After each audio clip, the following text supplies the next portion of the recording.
Fala galera, você que está nos acompanhando nesse episódio do Ink Talks. Prazer, meu nome é Manuel Bruno, sou o host do Ink Talks e eu venho aqui para poder questionar você que é incorporador, construtor, quais desafios você tem na sua empresa. Certamente desafios a gente sempre tem no nosso negócio, seja na estruturação do terreno, nas viabilidades, marketing, comercial, experiência do cliente. E se você encontra, neste momento, algum desafio que você precisa de caminhos, entender caminhos, conhecer caminhos para superá-los, eu te convido a clicar aqui e conhecer a Imersão Incorpora Pro, que é a imersão onde eu, o Caio Lobo e o Danilo Palmerston nos juntamos para poder levar muito conhecimento, muito conteúdo em todas as etapas do processo de uma incorporação imobiliária para as pessoas que vierem a participar dessa imersão. Ela vai ser nos dias 3, 4 e 5 de outubro em Goiânia. Eu convido você a clicar no link, acessar e fazer a sua aplicação. E agora tem um bom episódio.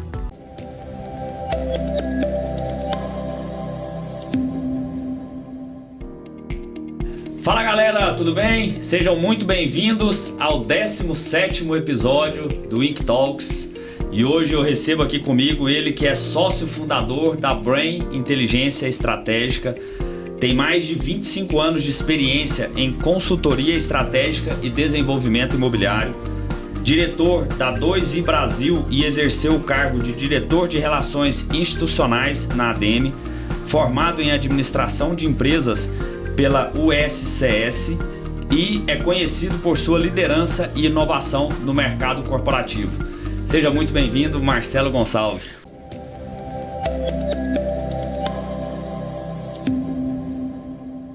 Muito obrigado, Manuel, de estar aqui. Estou bem feliz, agradeço aí pelo convite. É muito bom bater um papo sobre o mercado, a gente adora fazer isso. Eu sempre falo que uma das coisas que eu mais gosto é conversar sobre o mercado imobiliário e conversar com gente boa, competente, que tem tanta coisa para trazer aqui para nós. Sem dúvida é sempre uma satisfação muito grande. Que legal, eu fico feliz de estar aqui. Já assisti alguns, é lógico, não consegui assistir todos porque o dia a dia é difícil, claro. Mas já assisti do meu xará, que é muito meu amigo, Marcelo Moreira, bacana, da CMO. Eu gosto muito, eu gosto do Marcelo, acho ele um cara fantástico, então já assisti outros também.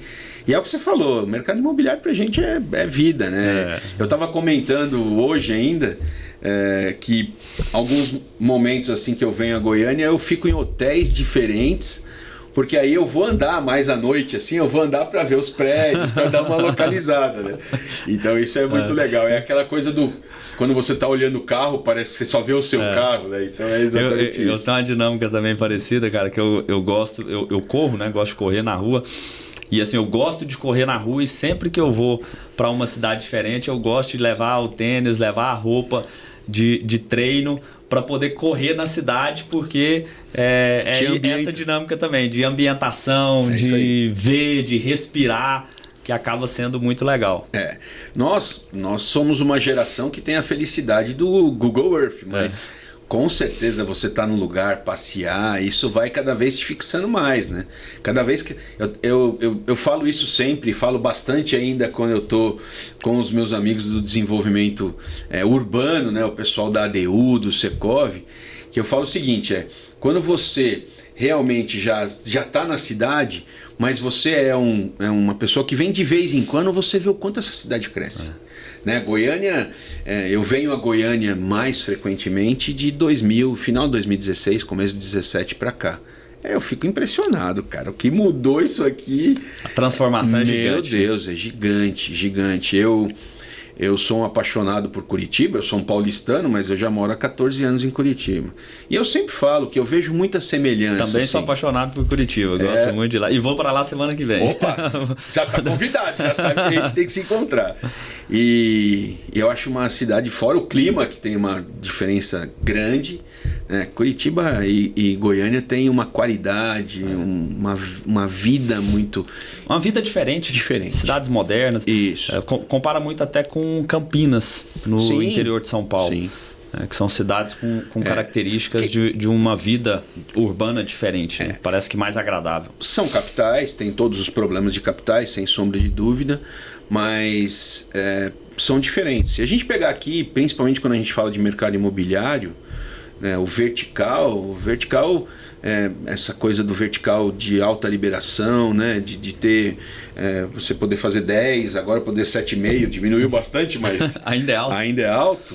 Né? Você tem prédios com grande volumetria, bonitos, imponentes. Né? Arquitetura bem resolvida. Isso, eu acho que isso, os bairros, né? Você pega os principais 4 bairros da Marista, você pega Oeste, Bueno, Jardim Goiás, você vai encontrar os prédios que realmente são impactantes. E, inclusive, nesse período, quanto isso mudou, né, mano? Sim. Quanto isso mudou. É impressionante. Eu me lembro... Eu falo que a arquitetura... Na verdade, no Brasil, eu acho que a arquitetura de uns anos para cá se transformou bem. O mercado de São Paulo também, a gente percebe muito isso. Passou por um período em que... assim, os conceitos parece que se perdido, e estava aquele negócio muito mais padrãozinho, tudo com soluções muito replicadas, e parece que nos últimos anos, de uma forma geral, a arquitetura evoluiu bem, mas Goiânia acaba ainda tendo um quê diferente, né? Eu falo que a pessoa que veio aqui em 2015, vamos falar 9 anos, né, para a gente completar o 10º ano, 2015, e agora vem aqui, vai ser difícil de reconhecer. Vai ser difícil de reconhecer. Com certeza.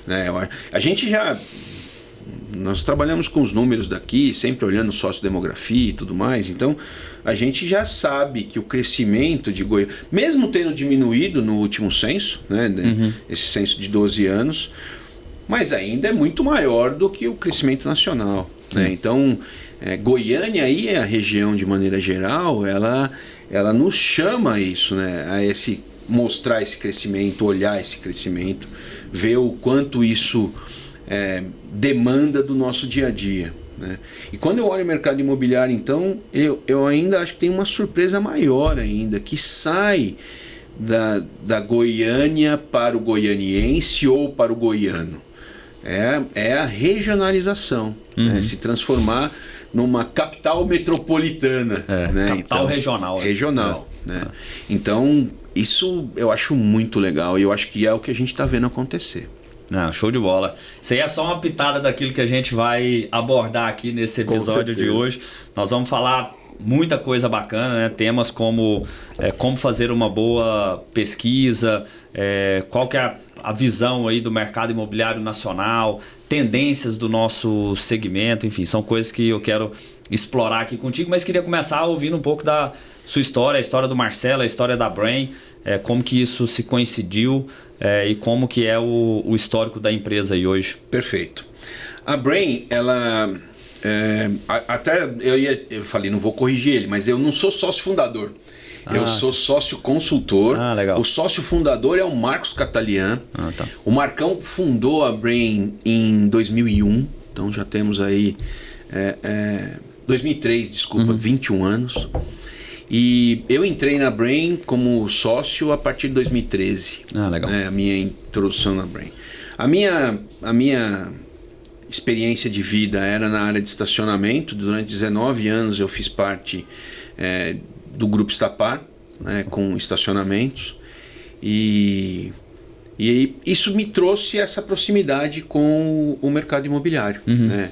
Quando você olha estacionamento, você não é proprietário da área, você é um prestador de serviço. Então, isso trouxe toda essa visão do caos urbano, que o estacionamento é uma solução de caos urbano, e aí essa visão e essa proximidade com o mercado imobiliário. Fui para Curitiba em 2010. 2010 saí de São Paulo, vou para Curitiba. E aí tive a oportunidade de ser consumidor da Brain. Nós fizemos 14 projetos. Eu era CEO de uma incorporadora chamada Tempo Real. E aí nós fizemos 14 projetos com a Brain. Né? Na figura do Fábio, que hoje é o CEO. Né? O Fábio é o CEO da Brain. E do Marcos Catalian, que hoje sempre foi o líder técnico, mas também é o presidente do conselho. E aí houve essa sinergia, assim, pós alguns anos que nós nos conhecíamos, já há 3 anos, para poder ser chamado e trabalhar junto com eles e fazer essa sociedade. Mas conhecia a Brain mesmo era desenvolvendo o produto imobiliário e precisando de informação para poder fazer a melhor solução.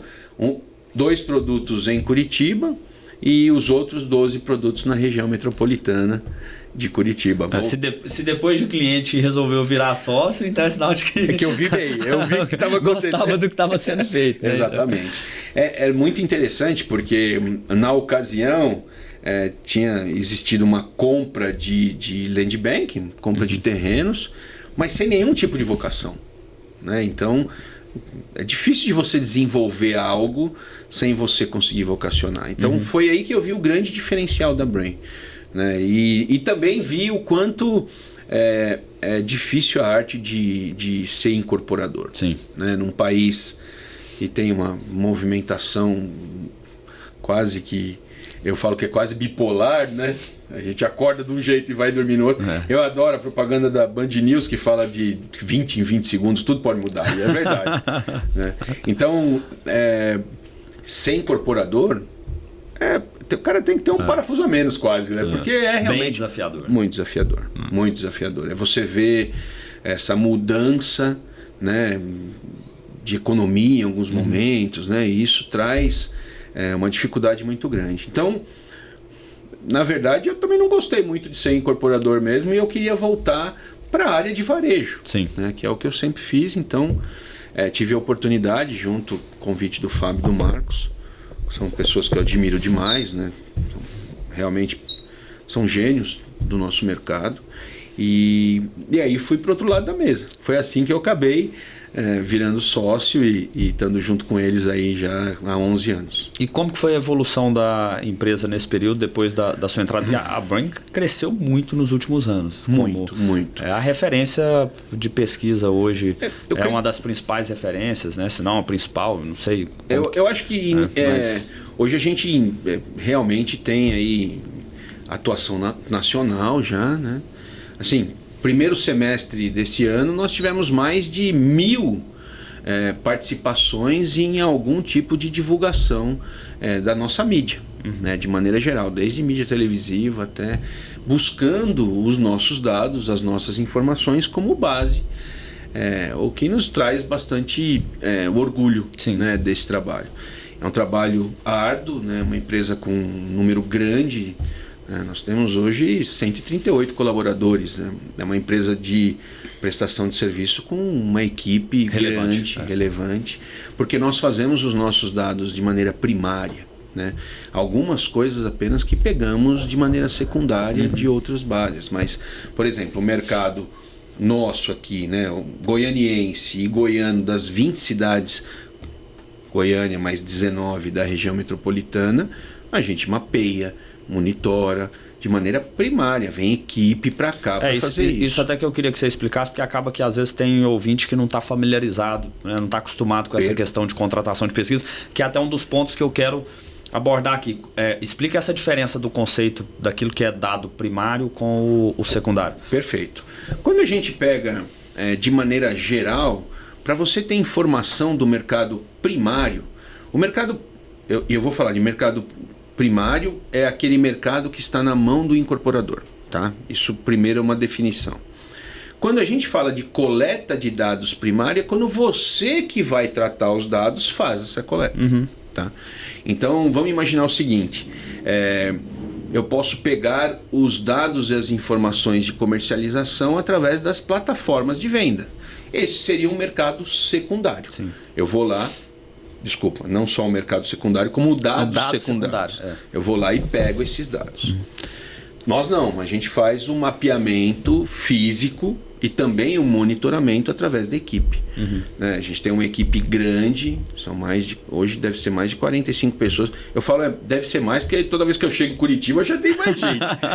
E que realmente colocam a mão na massa, assim, meses que chega a visitar 16 mil sites. né? Então é realmente algo muito grande. A gente roda quilômetros e quilômetros, tem frota de carro alugado para poder fazer isso da maneira como a gente acha que se deve fazer. Sim. Né? A gente fala muito de Big Data, muito de informação, mas a gente usa o Big Data, a informação, e hoje através do GeoBrain até inteligência artificial, mas em cima do banco de dados que a gente entende ser fidedigno. Claro. Né? Que essa é a nossa maior preocupação. Bacana. E Marcelo, como que, para quem não está habituado com essa dinâmica de contratação de uma pesquisa, eu lembro até as primeiras vezes que eu fui contratar pesquisas lá atrás, não tinham sido com a Brain, depois já fiz algumas pesquisas com a empresa, inclusive hoje a gente estava discutindo um novo projeto, né, na hora do almoço. Exatamente. Como a pessoa desenhar um bom briefing de uma pesquisa de mercado, como direcionar a Brain, quais tipos de informação, quais tipos de pergunta, porque para quem não está habituado, assim, ao meu ver, o mais importante da pesquisa, do briefing, né, para poder passar para o Instituto de Pesquisa, são as perguntas que a gente gostaria de fazer, as objeções que a gente quer entender e interpretar do produto, mas queria ouvir de você qual que é a visão de vocês na hora de receber isso de um cliente. Perfeito. Nós temos aí, eu vou dar uma dividida na sua pergunta. A primeira divisão que a gente deve fazer é o seguinte: quando eu falo que eu estava aqui para poder atender a DMGO, ou a ADU, ou Secov-GO, eu diria que esses são os dados que nós temos do mercado. Então a Brain trabalha para mais de 45 entidades no país inteiro. Fazemos a coleta de dados e as informações para a CEBIC, para a Câmara Brasileira da Indústria da Construção, no mercado vertical e no mercado horizontal para a Elo Nacional. E aí as suas segmentações, como é a ADU-GO aqui junto ao Secov. Quando a gente está falando disso, a gente está falando dos dados, das informações, para poder criar essa informação para o incorporador, para o desenvolvedor, conseguir ter números para poder se balizar, saber em que caminho que ele vai gerar. Mas essa informação, ela é uma informação simplesmente da superfície, né? Não tem nenhum tipo de aprofundamento. Quando você vai desenvolver um produto, aí a gente vai para a régua mesmo do mercado imobiliário para saber o que eu posso fazer. A Brain é uma empresa altamente tailor-made. Você, Manuel, você já conhece, mas você vem e fala para mim: Marcelo, eu tenho essa dúvida, tenho aquela, quero fazer isso, quero fazer aquilo, e a gente vai desenhar um escopo tailor-made para você, né? Feito isso, eu vou saber em que fase você está. Não, eu acabei de comprar o terreno, ou ainda vou comprar o terreno, eu ainda não sei o que eu vou fazer. Tá, então vamos para o que a gente chama de vocacional. Né, que hoje é um vocacional confirmatório. Às vezes você já está um pouco mais adiantado, mas você quer confirmar se aquilo realmente é um produto em nível de desenvolvimento. Né? Você ainda não se adiantou muito, ainda está bem incipiente. E aí o vocacional ele vai te trazer as informações de tamanho de mercado, então sociodemografia, né, o que está acontecendo, qual o tamanho da sua zona de influência. Né? Então você vai olhar essa primeira parte dos dados e a segunda parte, oferta. Né? O que vai diluir, qual a oferta que vai diluir essa possível demanda que você capturou no tamanho do mercado.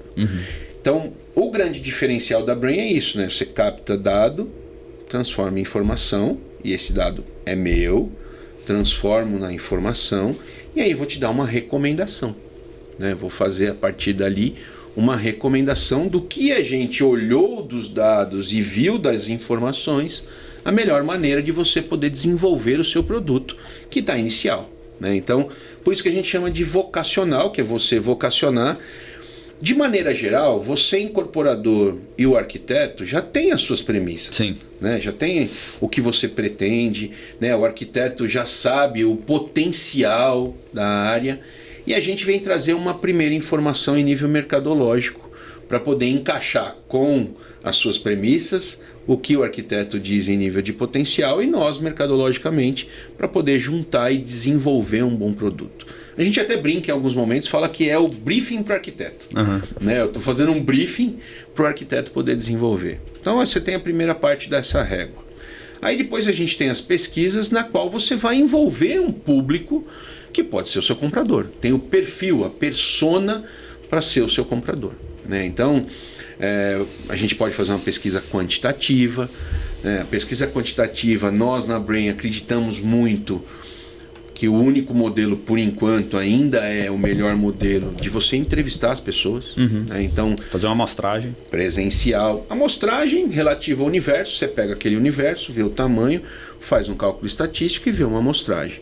Essa amostragem você vai fazer, mas você vai fazer em campo, com profissionais preparados para poder entrevistar pessoas através de filtros e de perfis.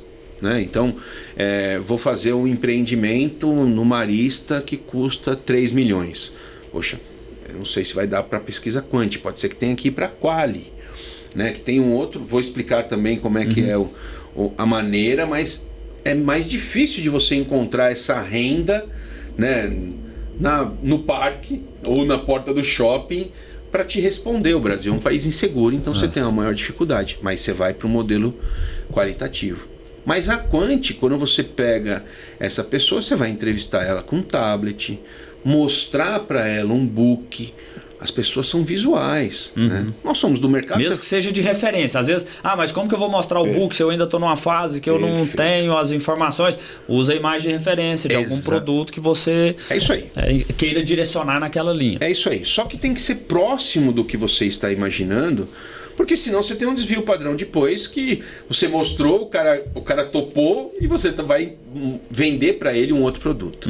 Então tem que ter, você falou bem, imagem de referência mesmo, aquilo tem que ter uma referência. Mas você mostra, você entrevista ele, você acompanha. Né? Hoje, um dos maiores departamentos que eu tenho dentro da pesquisa quantitativa é a auditoria. Né? Então a gente audita as pesquisas. Eu sempre brinco, falo, antes você chegava com a prancheta e juntava os seus amigos no boteco e falava, eu pago a primeira rodada, aí vocês têm que responder aqui. Aí todo mundo respondia, você não sabia o que estava acontecendo. Hoje a gente tem um controle quase que total, né, desde georreferenciamento até realmente saber o que aquela pessoa respondeu na entrevista, e a auditoria inclusive liga para diversas pessoas que participaram para entender se ela realmente respondeu. Então hoje realmente a gente consegue ter processo sério, né? Sério.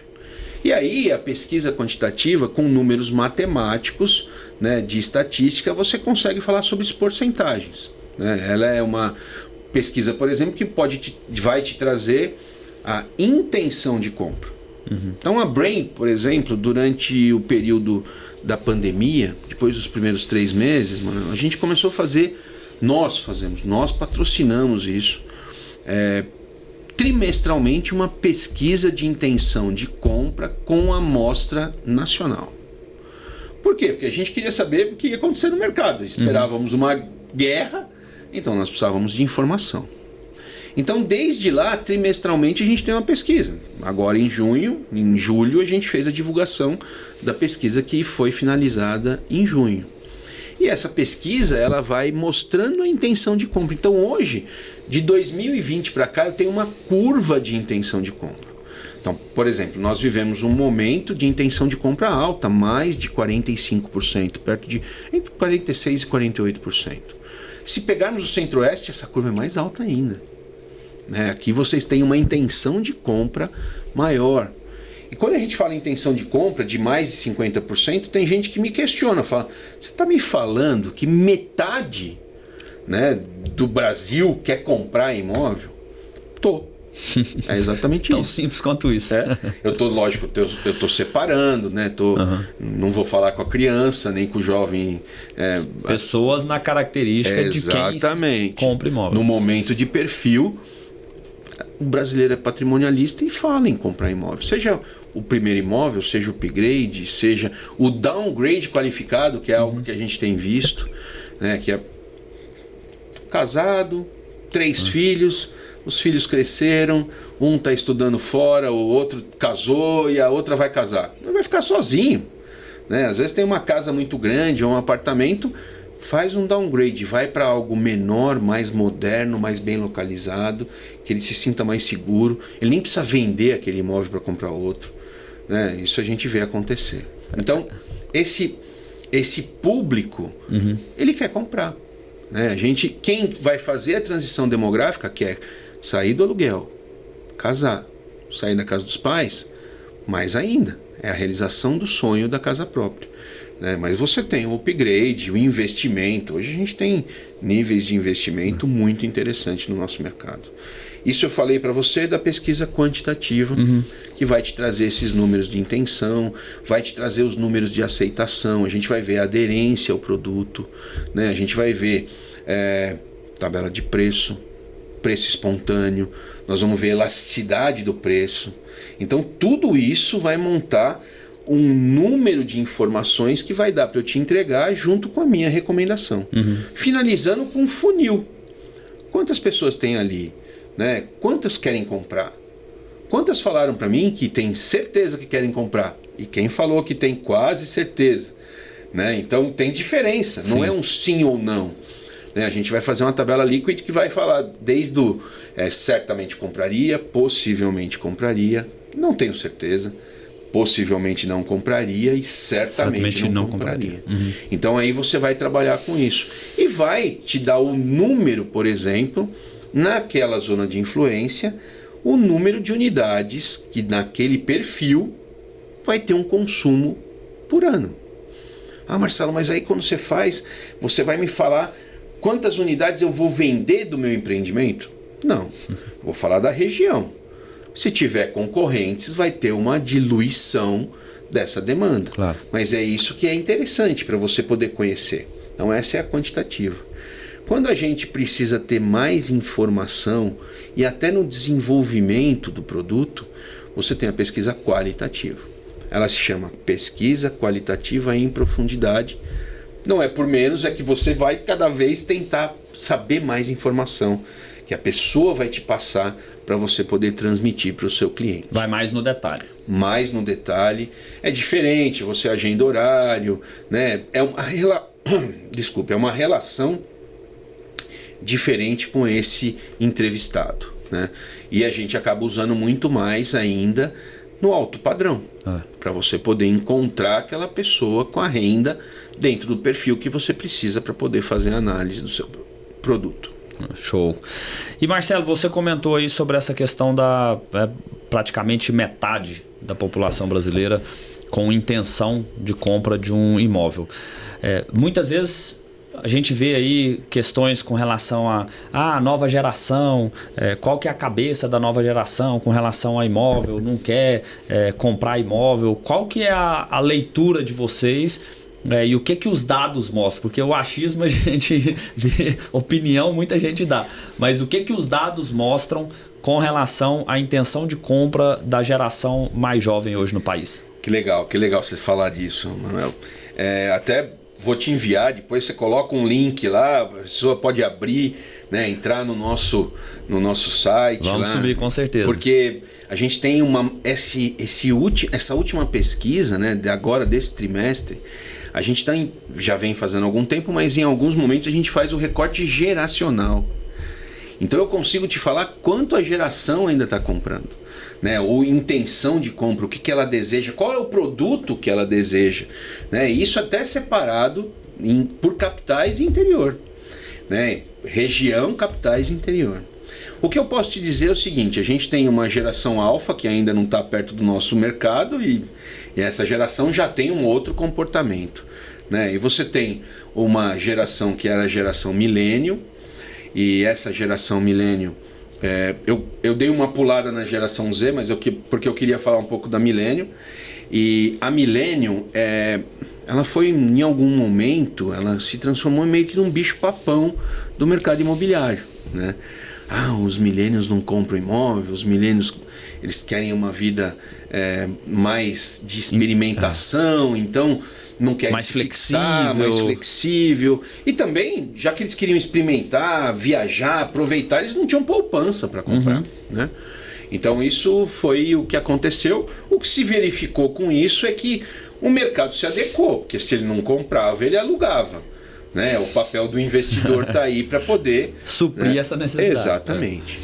Agora, quando a gente vê essa geração intermediária, ela ela já é uma geração que pensa mais num compartilhamento, e não só compartilhamento de Instagram, de TikTok, ela pensa no compartilhamento do viver com aquele grupo, com aquela tribo, com aquelas pessoas, né? E isso requer que você tenha um ponto mais fixo e não essa flexibilidade tão grande. Então a gente já vê... E você está falando de qual faixa etária? Faixa etária que deve estar hoje até os 25 anos. Né? Vamos colocar basicamente aí estourando 24, 25 anos. Então essa pessoa, ela já tem... Primeiro que essa geração é a geração que está chegando para compra, né? Dificilmente você consegue já ter capital para compra do imóvel. Lógico, você pode ter familiar, só que aí entra no investimento daquele familiar que comprou o imóvel, né, para o seu filho morar ou alguma coisa que o valha. Então, o que é importante a gente olhar nessa geração é que a gente já percebe uma vontade maior, né, uma intenção de compra, um desejo maior sobre a geração anterior, que era a milênio. Que também, né, quanto mais ela vai envelhecendo, mais ela vai parecendo com a geração anterior ainda. Né? O milênio hoje em dia também, ele foi envelhecendo, ele já tem 27, 28, 30, e 32, 35. E aí, ele monta uma família, né? Já muda de posição. Já muda de posição, né? Todo mundo brinca que todo pé descalço que é um chinelo velho, né? Então, você já tem essa alteração, né? Quando vai casar, já quer imóvel. Se for ter filho, aí a coisa realmente vai para cima do imóvel, quer que o imóvel seja a segurança do filho, e já pensa inclusive nessa transição, né? De passar o imóvel como bem, como herança. Exatamente, para outra geração. Então isso é algo que a gente viu, e nessa pesquisa em especial a gente trouxe exatamente os recortes de cada uma das gerações, chegando ao final até o baby boomer, né? Saber qual a intenção de compra do baby boomer, que são os filhos das pessoas pós-guerra, pós-segunda guerra, que é a geração mais patrimonialista, né? Aquela que quis montar e fazer patrimônio grande, ter vários imóveis de maneira geral, né? Então, essas mudanças realmente são importantes, e cada vez a gente vê o número geracional ser menor em número de anos, né? E cada vez ficar mais rápido. Então, vamos ver quais são as próximas surpresas aí do que vai acontecer. Mas tem uma relação mais forte com o imóvel, né? Então, por exemplo, depois do 5G, a gente tem uma expectativa muito mais forte sobre a internet das coisas, né? Então, essa geração quer isso e tem essa expectativa de inovação. Então, a gente está esperando algumas coisas, né? Eu acho que a gente logo vai ver surpresas maiores do que só uma eco ali te acordando ou falando para você tomar café, né? A gente deve ter movimentações maiores da internet das coisas dentro dos nossos imóveis. Segura essa aí um pouquinho, que mais pro final nós vamos abordar esse tema de tecnologia que eu ainda quero explorar contigo. Agora, tá certo. Você colocou com relação a essa questão dos números aí do mercado brasileiro, da intenção de compra. Fora desse âmbito da intenção de compra, de uma forma geral, assim, como que está a leitura do mercado nacional em termos de volume de vendas, precificação, estoque, volume de tempo para consumo de estoque?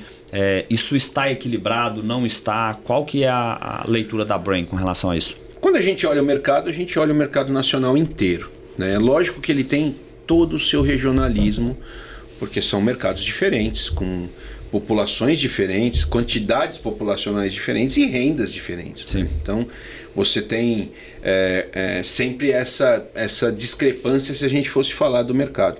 Mas se a gente olhar de maneira geral, ele é um mercado hoje saudável, né? Ele tem um estoque até mais baixinho do que seria melhor se fosse até um pouquinho maior o estoque, né? Porque a gente tem um consumo de estoque, se não lançasse nada, em menos de 10 meses, né? Então, nós já tivemos estoques bem maiores. E você ainda tem uma curva, né? A gente sempre compara de 12 meses a curva de lançamento e a curva de vendas, né? Em alguns momentos elas se congruem, né? Elas ficam juntas, e outros elas passam e abrem espaço entre elas. O mercado hoje, ele lançou menos no primeiro semestre do que vendeu. Então nós vendemos mais ainda, né? Os números são não tão grandes como já foram, mas se a gente pegar, por exemplo, crédito no SBPE, 2021 é o melhor ano da série histórica. 2022 reduziu, segundo melhor ano. 2023 reduziu, mas é o terceiro melhor ano.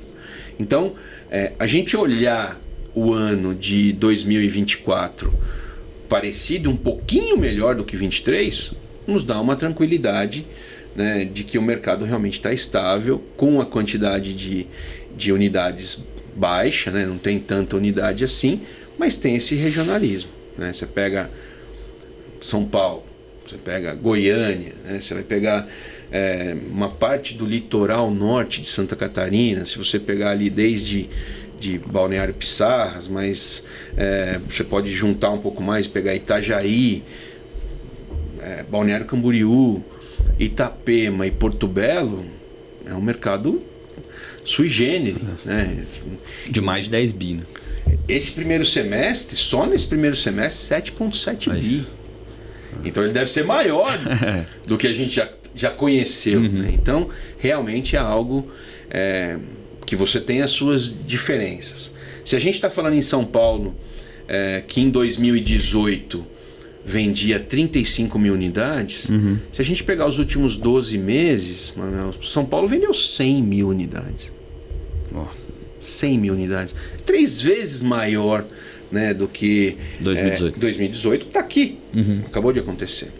O que é interessante só é a gente olhar a mudança também no comportamento do econômico, do Minha Casa Minha Vida. Então, desde 12 de julho do ano passado, com a mudança dos limites e a mudança no plano, né, do Minha Casa Minha Vida, a gente teve uma recuperação grande, primeiro de lançamentos, de vendas também, e ela vem crescendo, né? Se você pegar a curva de utilização de recursos do Fundo de Garantia, é impressionante, porque ela vem tchum, né? Então a gente realmente teve um crescimento exponencial.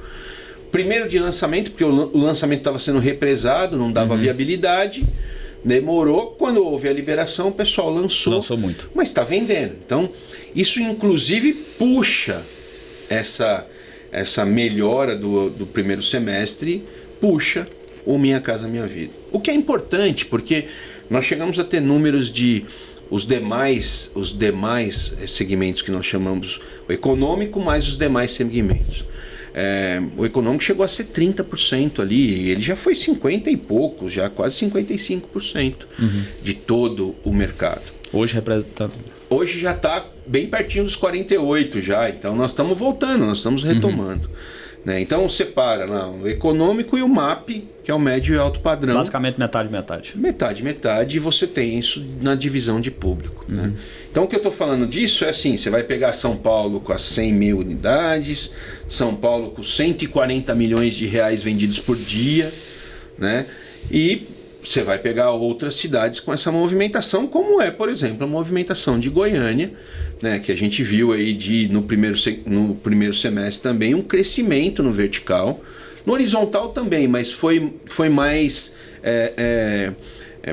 regular, vamos dizer assim. É aquele crescimentozinho mais regular. Não é que ele está estacionado, ele continua crescendo. Mas o mercado vertical realmente de Goiânia há um destaque. A gente está falando aí de menor número de lançamentos. A curva que inverteu, hoje a gente está vendendo mais do que lançando. Isso porque lançou bastante. Né? É só vir à cidade que você vai conseguir ver isso. Mas isso é muito legal. Né? Isso é muito interessante para o nosso mercado. Eu quero explorar contigo sobre o mercado de Goiânia, mas só para a gente fazer um resumo aqui para o pessoal com relação àquilo que você trouxe do mercado nacional. Um mercado saudável hoje, diante de todos os números de pesquisas que vocês fazem, com volume de estoque baixo. Se a gente pega a velocidade de vendas, um consumo aí em torno de 10 meses, ou seja, para quem está aí e quer entender, se parar de lançar hoje, em 10 meses, pela velocidade de vendas atual, consome-se o estoque nacional de imóveis. vendendo mais do que lançando. Esses foram os números do primeiro semestre. E Minha Casa Minha Vida representando aí em torno de 50%, metade do volume do nosso mercado. E puxando isso para cima, porque as vendas aumentaram muito, né? E a gente não pode esquecer que nós somos um mercado de ciclo longo. 10 meses não é nada. Né? Você sabe muito bem, a gente fala em... 10 vezes muitos estão começando obra. Se Deus quiser, der tudo certo, né? Porque às vezes você não consegue nem aprovar em 10 meses, né? Vamos falar assim, né? Não, diga assim, depois do lançamento, sim, 10 meses é o prazo que você está começando a executar a obra. Exatamente. Né? Eu sempre brinco, né? Nós não somos Coca-Cola, né? Não fala, vamos engarrafar mais 20 mil. Você vai lá e engarrafa, né? Você tem que produzir, mas vai engarrafar. Quando a gente acelera, é um elefante branco. Né, para até você manobrar tudo. É até por isso que o nosso mercado tem uma ação muitas vezes que parece uma manada. Né? Você vai para um lado, vai todo mundo para um lado, porque tem essa demora desse tempo, né? Essa demora do ciclo longo. O ciclo hoje está mais de 5 anos, na verdade é essa, até o final mesmo, mas do início ali, aquisição, desenvolvimento e tudo, com certeza. Isso quando a gente não pega loteamento e condomínio fechado, que às vezes chega a 10 anos. E Goiânia, diante desse cenário, de todas essas pesquisas, qual é a realidade do mercado de Goiânia hoje? Goiânia é um mercado que mudou muito em 10 anos. Né? Se a gente pegar, quando eu cheguei em Goiânia, era um outro mercado. Né? Um mercado... E digo de uma maneira muito ampla. Né? A gente estava falando da arquitetura, a arquitetura era outro, o momento era outro, os prédios eram mais tímidos, eram numa outra posição, e aí isso veio se evoluindo, e com essa subida, né, houve essa grande quantidade de lançamento, principalmente naqueles bairros que são os bairros de desejo, e os bairros de alta densidade, ou seja, você pode produzir muito ali, né? Principalmente os 4 bairros que a gente já falou. Então eu acho que isso trouxe um diferencial para Goiânia. Goiânia tem uma coisa, né? Os incorporadores goianienses, eles são, ou os que até são de fora e atuam aqui, eles são bons, são estruturados. Profissionais. Eu falo que muitas vezes até o preço muito baixo fez deles um peixe que conseguiu viver fora d'água. A gente, no mercado assim, a gente brinca. Se consegue incorporar em Goiânia, consegue incorporar em qualquer lugar do Brasil e quiçá do mundo. Porque... É isso. Você sabe que quando eu cheguei aqui, Manuel, eu não entendia isso. Entendeu? Muita gente não entendia. Eu ficava, como é que pode esse preço? Né? Era para eles terem falido, todos. Né? Como... aconteceu inclusive em Curitiba, na época das listadas na Bolsa, né? As empresas que mais antigas que sobreviveram foram as empresas que fizeram algum tipo de parceria com aquelas que estavam querendo fazer expansão territorial nacional. O restante quebrou, exatamente pelo preço de metro quadrado. Quando eu cheguei aqui, eu fazia conta e falava, não é possível, como é que não quebra? O que está acontecendo? Mas as que vieram de fora aqui para Goiânia sofreram esse movimento também. As que conseguiram permanecer foram ou o segmento econômico, né, que a gente tem essas empresas de fora, nacionais, ou pelas parcerias com empresas locais que acabaram perpetuando e dando certo. E aí agora já tem algum, né, movimento de regional e tudo, ou empresas novas aqui da cidade surgindo, mas naquela época do boom dos IPOs e da vinda, né, dessa expansão geográfica do mercado nacional, as empresas que vieram para Goiânia também sofreram muito. Eu tenho certeza, e não foi só Goiânia. Na verdade foi o Brasil inteiro. Brasil inteiro, mas né? Porque esses mercados com preços mais achatados acabam que... e com competitividade alta, como aqui. Se você olhar as grandes mesmo, em nível de listadas e tudo mais, fora segmentar, estão trabalhando em São Paulo. Sim. Né? Ficaram de maneira muito mais concentrada. Mas o que eu falo sobre isso é que quando eu cheguei eu fazia essa conta, e até um dia que alguém me explicou o seguinte, falando, aqui a gente tem que fazer um projeto muito eficiente, porque senão, então são projetos altos, com alta eficiência, o que é muito interessante. Então sobreviveu em cima disso. Só que isso veio mudando no decorrer dos anos, e a gente viu cada vez mais produtos mais modernos, mais inovadores, mais bem localizados, né, trazendo isso.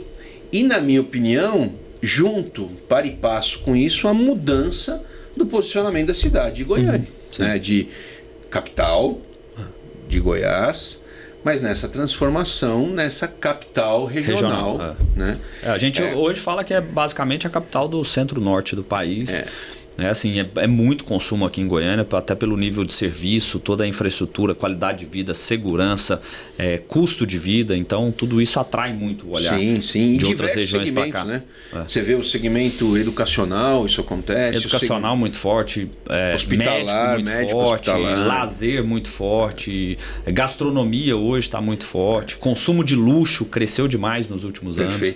O hub até aeronáutico, né? Você vê os aviões não comerciais, tem um super hub aqui, de manutenção de tudo, né?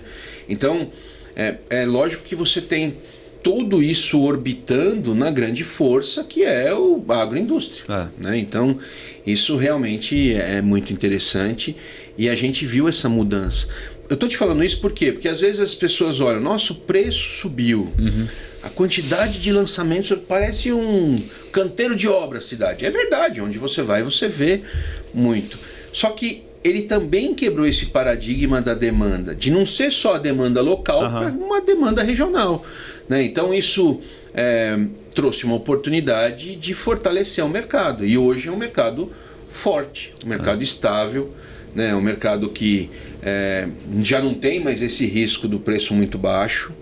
Né? Eu sei que às vezes as pessoas falam, mas aumentou demais. Eu escuto de tudo. Eu escuto que é o preço mais caro do Brasil, ou o segundo preço. Gente, não é. Tá longe, não é. Né? O preço subiu realmente. Ninguém está aqui para falar que é a Disneylândia. O preço subiu realmente. Mas ele subiu e ainda é menor do que muitas capitais. Eu costumo caracterizar essa questão do preço de Goiânia como um ajuste de preço de mercado. Porque na hora que a gente analisa isso frente a várias regiões do país, Goiânia sempre foi muito baixo. Goiânia chegou a ser o segundo menor preço entre as capitais do Brasil. E nada justificava isso dentro da característica da cidade, o porte da cidade, a não ser todos esses fatores que você colocou, que são fatores não de consumo, mas fatores de mercado mesmo, de desenvolvimento. E hoje, para mim, a cidade ela sofreu um efeito de ajuste e de correção de preço. Porque hoje, se a gente compara com Goiânia com cidades do mesmo porte ou até menores, várias cidades com essa característica ainda têm preços médios acima de Goiânia. Goiânia ainda trabalha com preço médio abaixo de várias cidades como essa. É essa a visão mesmo? Tá certo isso? Exatamente, total. Você pega uma cidade menor como Belém, por exemplo. Belém tem um preço de metro quadrado maior que Goiânia. E nenhum desmérito a Belém. Muito pelo contrário, eu adoro Belém. Mas eu estou falando, a gente está falando em nível de preço, ou seja, se manteve um preço de maneira diferenciada. O que subiu todos. Né? E nessa subida de todos tem um posicionamento. Não sei nem te dizer em que posição hoje Goiânia está. Se eu não me engano, está por volta de 10º.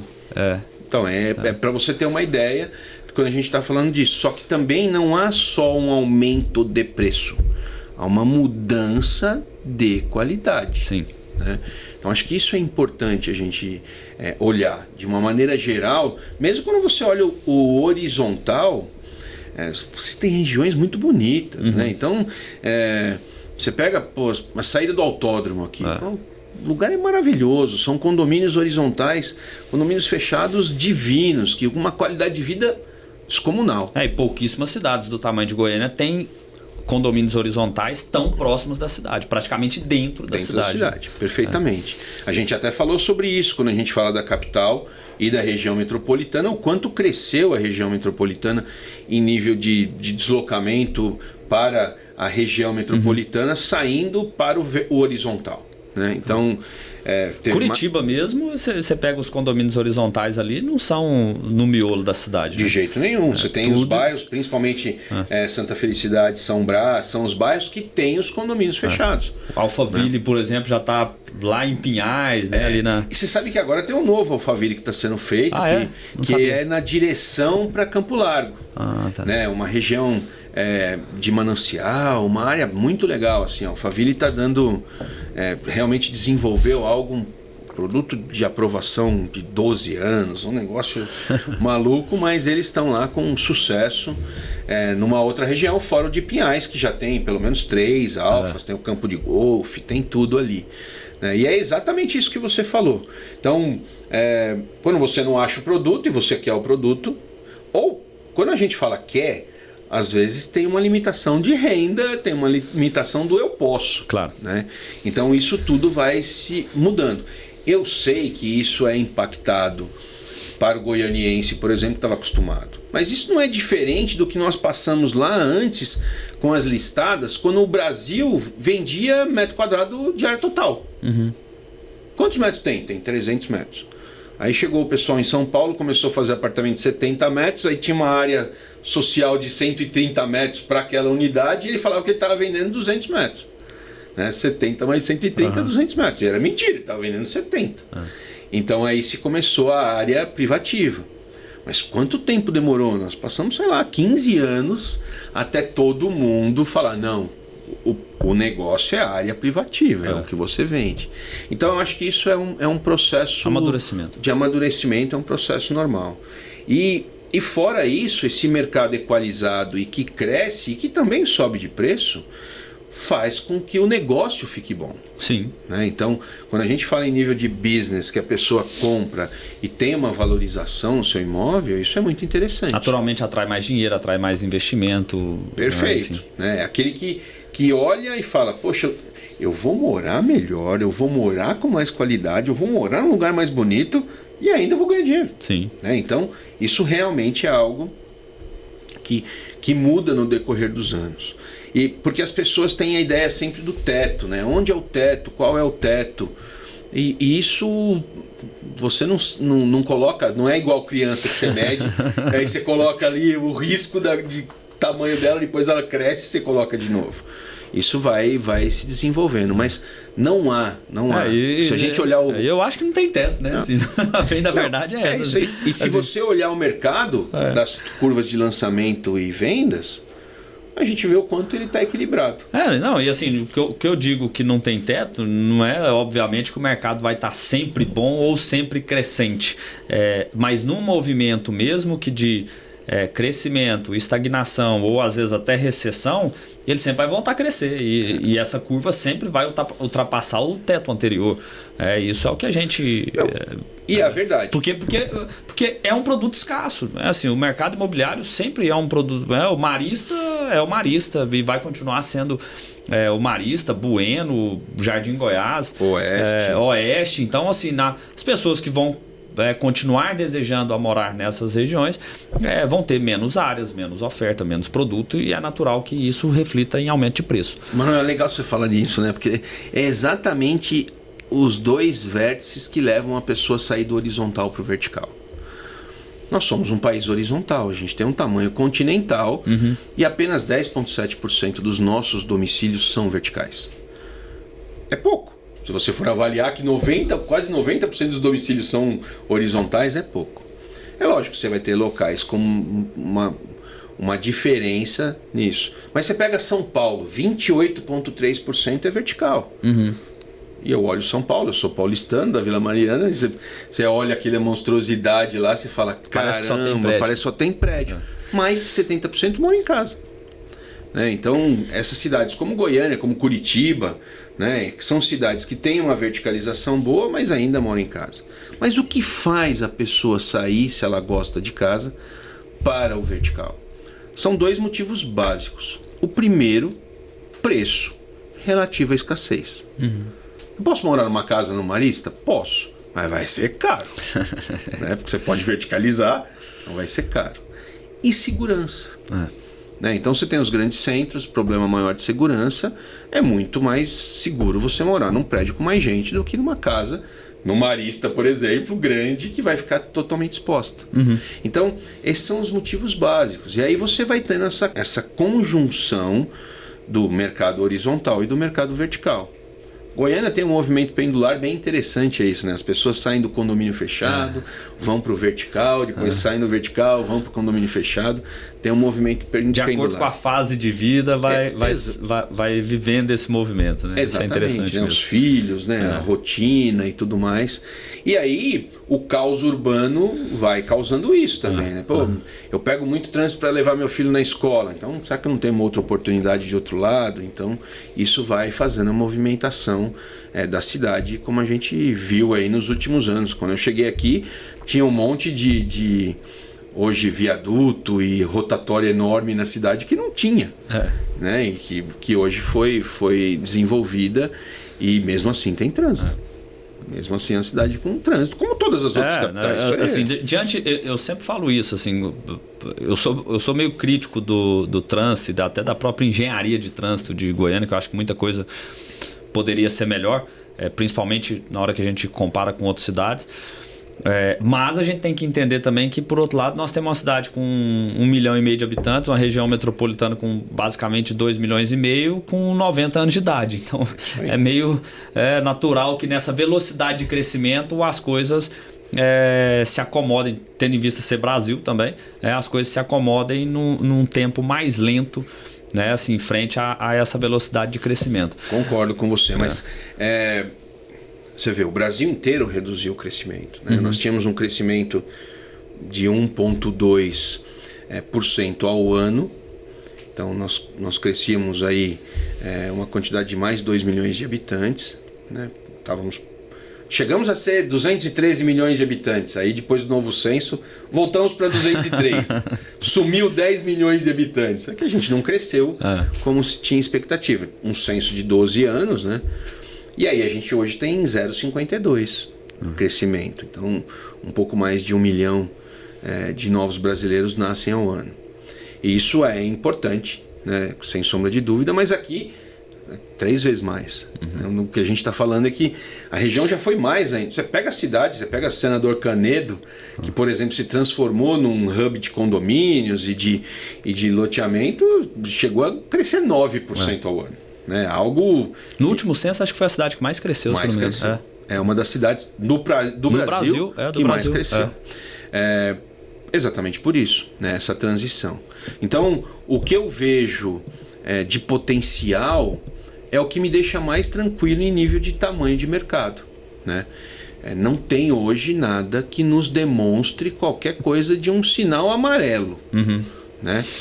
Lógico, em nível de micro-regiões, os incorporadores têm que ter alguns cuidados para não ter excesso de oferta, né? Isso é algo... Ou região, ou característica de produto, tudo isso. Perfeito. Você pode... O que eu estou falando até é assim... Até questão desse movimento de crescimento muito acelerado, muitas vezes a pessoa erra a mão e puxa um pouco na dose, a precificação, na pressa de fechar um terreno, paga mais caro, depois tem que vender mais caro. Isso aí são riscos pontuais que podem acontecer, né? É isso aí. E tem o efeito manada que eu falei. Também. Né? Alguém uma hora fala, um 4 suítes vende mais. Alguém vai dar um jeito de fazer 4 suítes. Na hora que você vê, tem 10 fazendo. Tem 10 fazendo. E eu acho que isso é o que a gente fala em nível de pesquisa, né? A pesquisa, basicamente, ela vai responder às suas perguntas, às suas dúvidas, os seus questionamentos, os seus medos e as suas dores. Falando com pessoas que poderiam ser o comprador do seu imóvel. Então é você adiantar um processo de venda falando com as pessoas que têm esse perfil. Então, você tem que estar próximo do cara para saber o que ele quer. Por quê?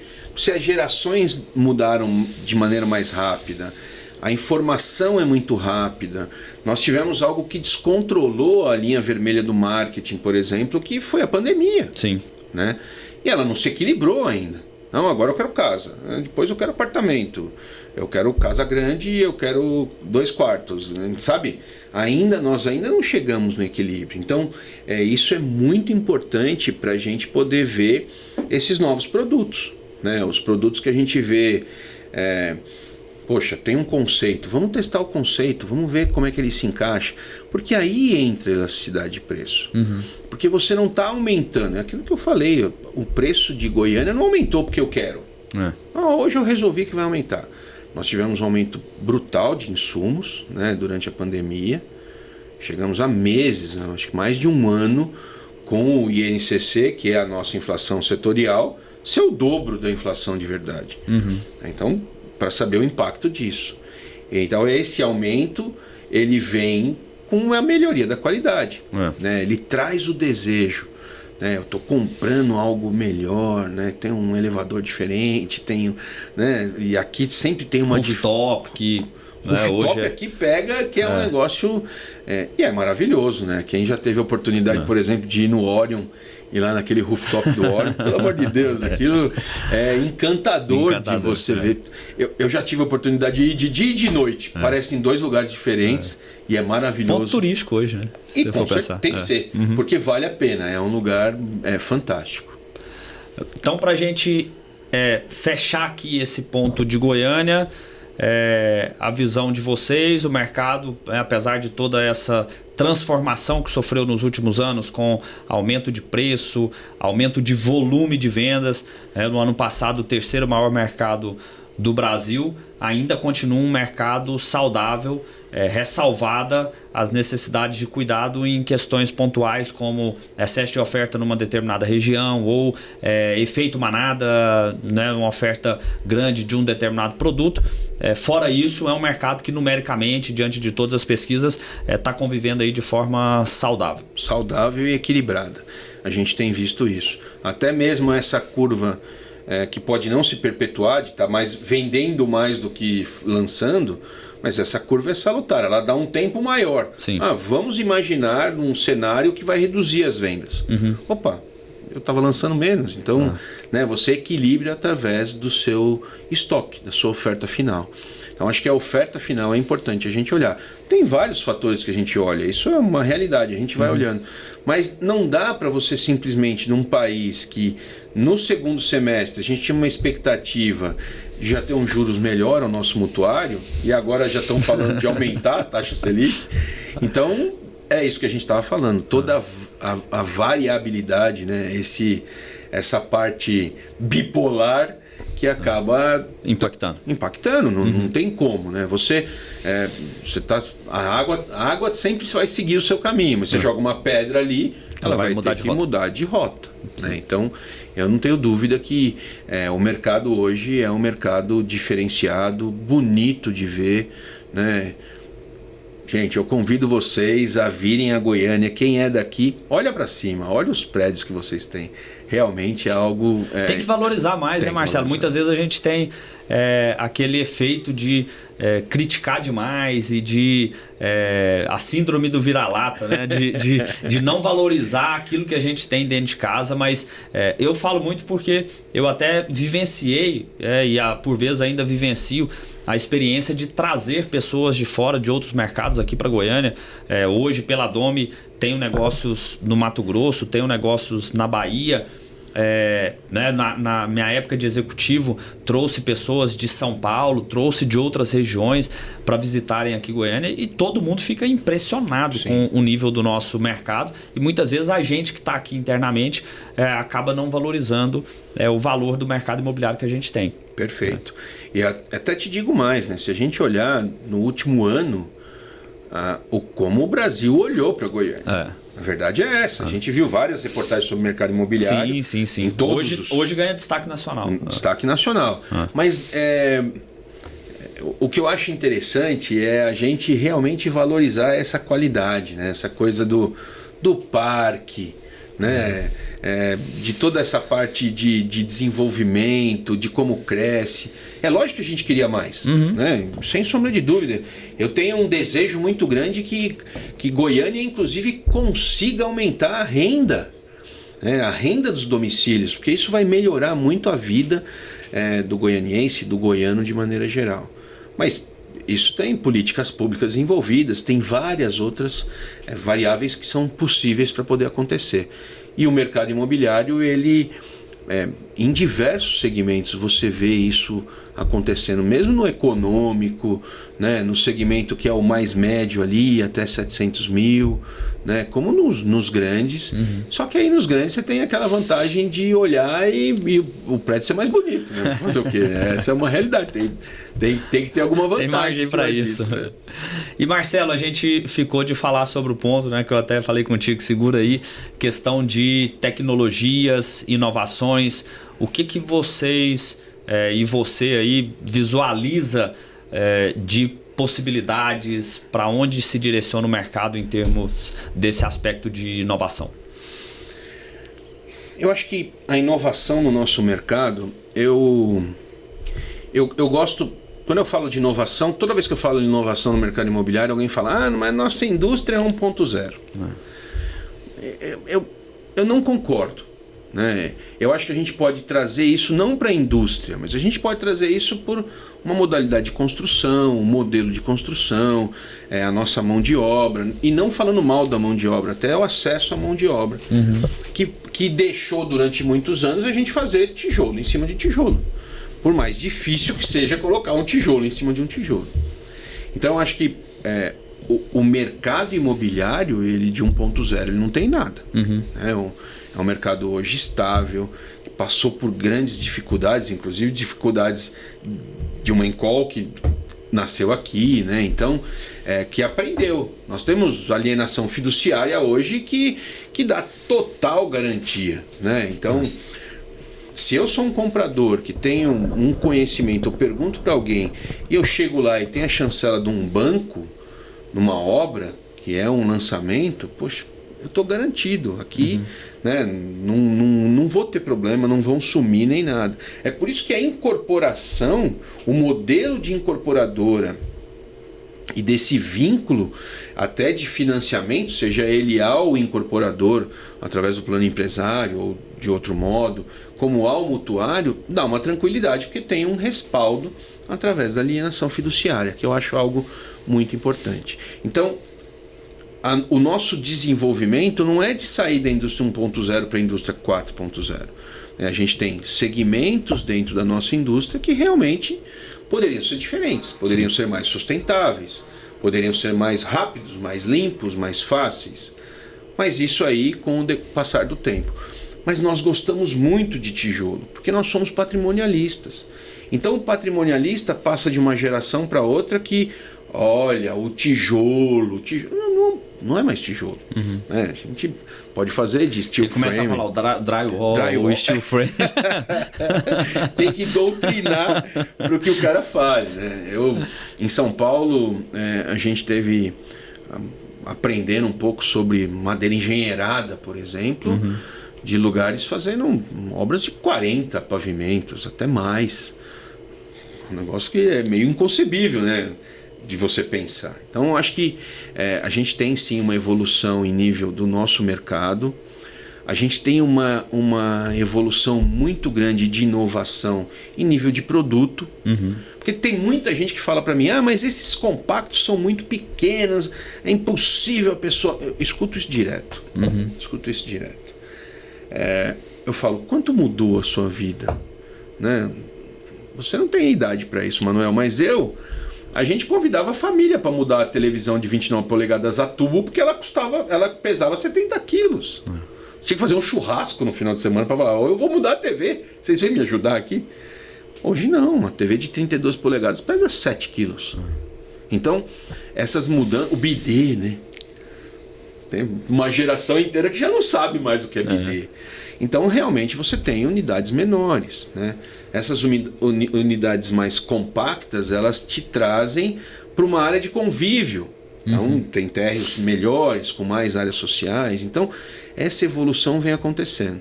Quando eu falo de evolução tecnológica, de internet das coisas, é que a gente precisava do básico, que era uma rede 5G. O 5G no mundo, ele não é um 5G para telefonia. Ele é exatamente o 5G porque transita dados de maneira muito mais rápida. Né? E a gente está vendo isso no Brasil, de cirurgias coronarianas, do cara tá 6.000 quilômetros fazendo a cirurgia. É isso que vai mudar a nossa vida, é o robô, né?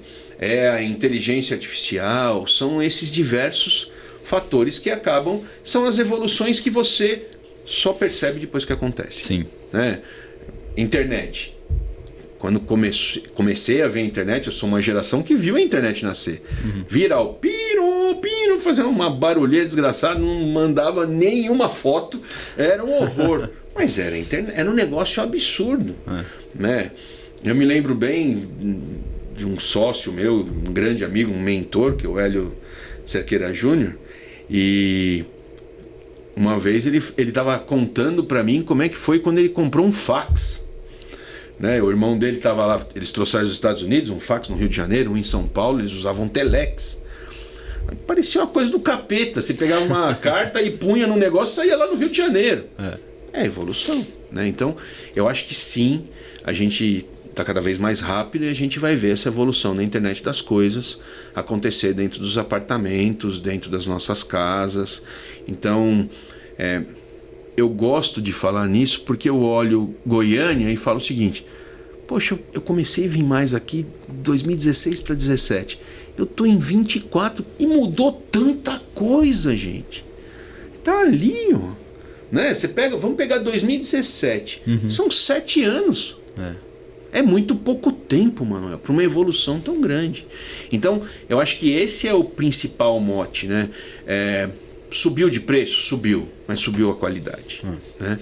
Então, com isso, a gente tem produtos melhores, cidade melhor, né? Você tem essa regionalização, você tem vários fatores que embasam esse mercado equilibrado. A verdade é essa. Não adianta você ficar tentando procurar pelo em ovo. Acontece problemas, soluços? Acontece em todos os mercados.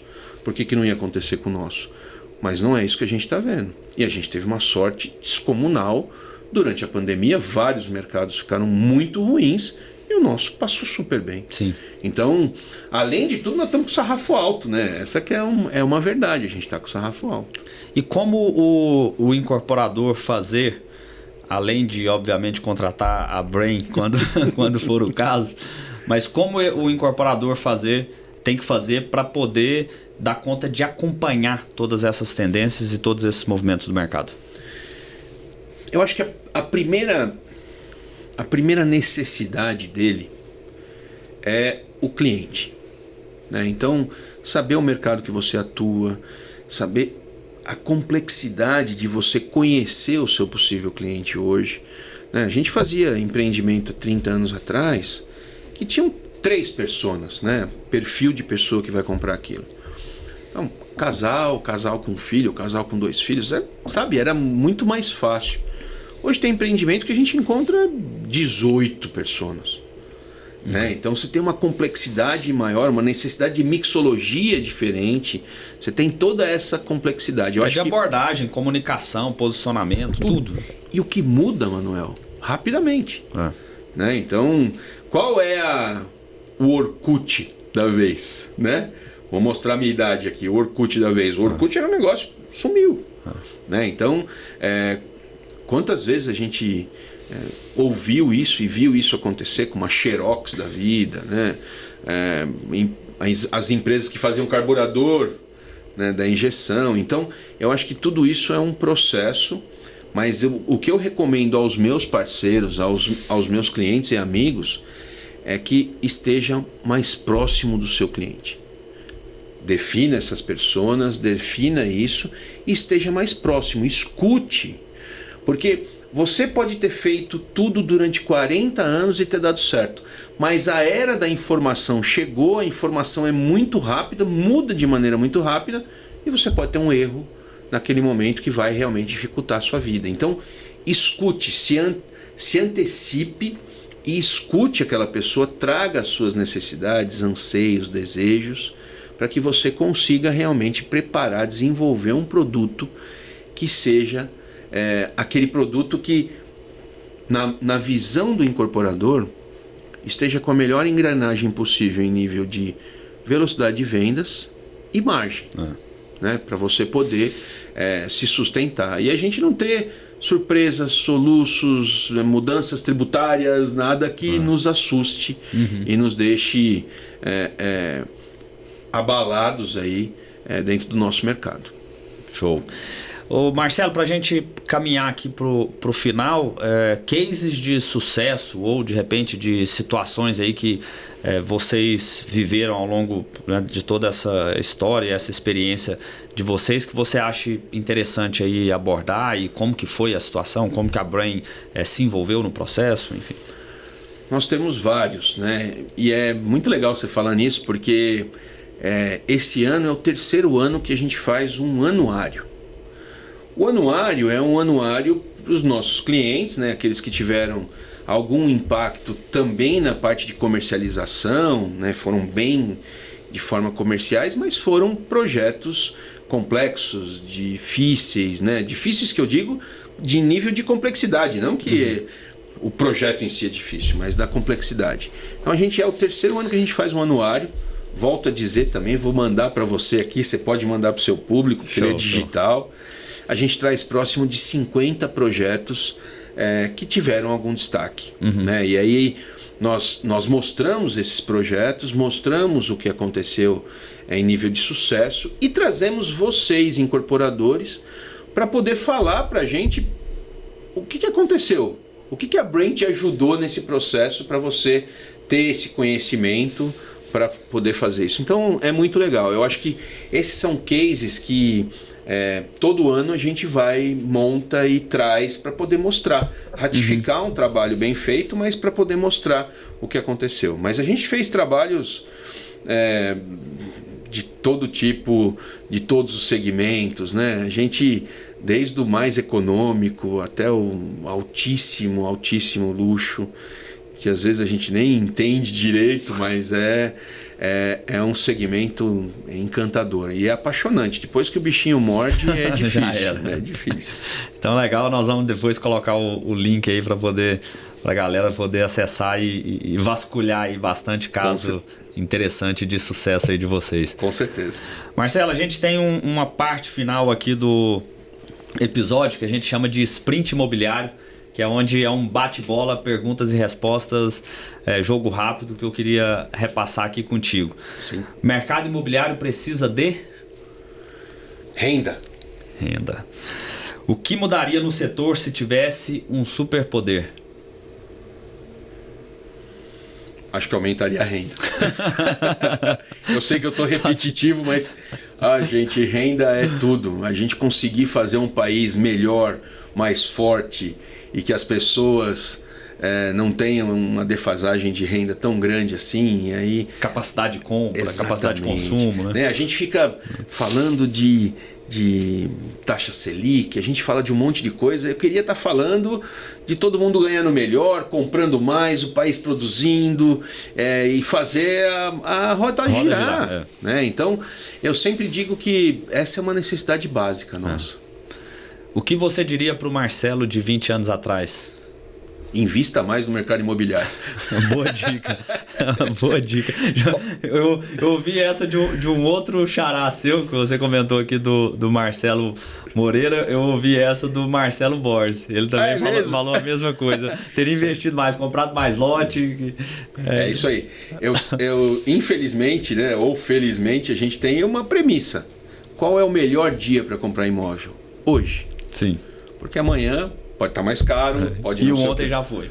Pode ser que não seja o que você quer. Então, isso é algo essencial. E eu gostaria de ter comprado. E olha que ainda meu avô falava, né? Meu avô era da época do quem compra a terra não erra. Né? Então, isso é uma realidade já há muitos anos. Tem algum livro, gosta de leitura? Tem algum livro que você queira indicar aí para o pessoal? Gosto de leitura, leio. Leio menos do que eu gostaria, eu acho que eu já li muito mais. Mas também nessa vida corrida de viagem. É impossível. Para quem não sabe, nós estamos aqui, são 9 horas da noite e a gente está aqui terminando a nossa gravação. Exatamente. Mas eu acho que um livro que eu recomendaria é A Melhoria da Manhã, chama. Melhoria da Manhã. Não sei se eu posso chamar de um livro de autoajuda, mas é um livro que ele te programa. Eu acho que é um livro que te programa para você acordar preparado para o dia. Entendi. Né? Que nos faz chegar aqui às 9 horas da noite, porque senão... Não tinha bateria. Você para no meio do caminho. Né? Então acho que é bem interessante aí. Depois também mando o link para vocês, que é um livro bem interessante. Show de bola. Marcelo, redes sociais sua, da Brain, para o pessoal poder acessar, seguir vocês, acompanhar? As redes sociais da Brain são redes imprescindíveis para quem trabalha no mercado e gosta do mercado. Que a gente produz também muito conteúdo gratuito. Né? Então é a Brain no Instagram, né? Brain Inteligência, vai aparecer lá, é o @brain.inteligência. O nosso YouTube, nós temos uma quantidade de inscritos no YouTube que é muito grande por ser algo específico. Né? Nicho, né? Tem alguém que acorda de manhã e fala, hoje eu vou assistir a Brain. Né? O cara vai assistir uma corrida, vai assistir alguém jogando futebol. Mas então é a qualificação do mercado. Né? Você vê um mercado super qualificado nos acompanhando, nos seguindo e a gente se esforçando para produzir conteúdo para isso. Né? Então, YouTube, né? O próprio Instagram, a gente não tem TikTok ainda. Acho que eu não estou preparado para fazer a dancinha e o pessoal não fez TikTok. Mas a gente realmente hoje usa o GeoBrain, né, que é a ferramenta do GeoBrain, e usa o nosso aplicativo. A gente tem um aplicativo, convido vocês inclusive, porque lá tem muito conteúdo que já veio no decorrer dos anos. E principalmente com uma mudança que você falou em um certo momento, quando que a Brain fez esse empuxo, foi no momento que precisava de conteúdo de qualidade, nós investimos disso e trouxemos para o mercado até de maneira gratuita, porque não dá para cobrar naquele momento. Então eu acho que isso é muito legal e vocês vão conseguir acompanhar que realmente tem qualidade nesse produto. Show de bola, meu amigo. Obrigado pela visita, obrigado pelo papo, por todo o conteúdo aí que você trouxe, sem dúvida nenhuma. Quem nos acompanhou aí, assistiu, ouviu, teve um ensinamento muito grande, muita informação, muito insight, e sem dúvida foi um bate-papo incrível. Eu aprendi muito aqui, minha cabeça tá aqui fritando. Hoje vai ser um dia que eu vou demorar um pouco mais para dormir, porque já saio daqui com muita coisa no pensamento. Foi um bate-papo realmente fantástico, cara. Muito obrigado. Eu que te agradeço, foi um prazer imenso. Eu agradeço a toda a sua audiência de estar com essa oportunidade aqui, né, de estar em Goiânia nesse dia e poder estar aqui com você. Realmente foi algo muito legal, gostei bastante. Obrigado, Marcelo. Um forte abraço. Pessoal, então é isso. Para você que nos acompanhou aí, se inscreva no nosso canal, comente, compartilhe com as pessoas que você acha que são interessantes de assistir esse episódio. Para quem está nos acompanhando pelo canal do Ink Talks, vai lá também no Instagram, tem o meu Instagram, Manuel_Bruno, né, que eu posto bastante conteúdo sobre mercado imobiliário. Tem o Instagram da Domi também, a minha empresa, Domi.inteligência. Então ficam aí as dicas para acessarem esses nossos canais, para você poder evoluir cada dia mais, desenvolver cada dia mais aí no nosso mercado, porque é esse o nosso propósito. Um forte abraço e até a próxima.